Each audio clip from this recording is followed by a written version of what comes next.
You ask Tiger to solve. This deals with linear equations with one unknown. The final result is x equals 2. Let's solve it step by step. Group all x terms on the left side of the equation. Subtract 2x from both sides.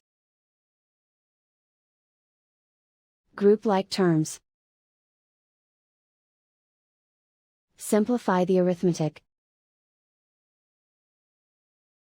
Group like terms.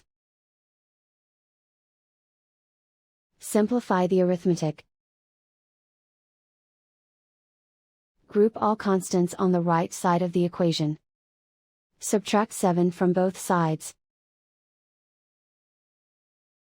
Simplify the arithmetic.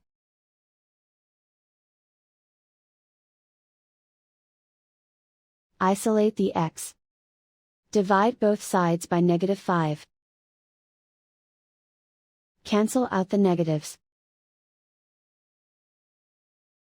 Simplify the fraction. Cancel out the negatives. Find the greatest common factor of the numerator and denominator. Factor out and cancel the greatest common factor. And so the final result is x equals 2.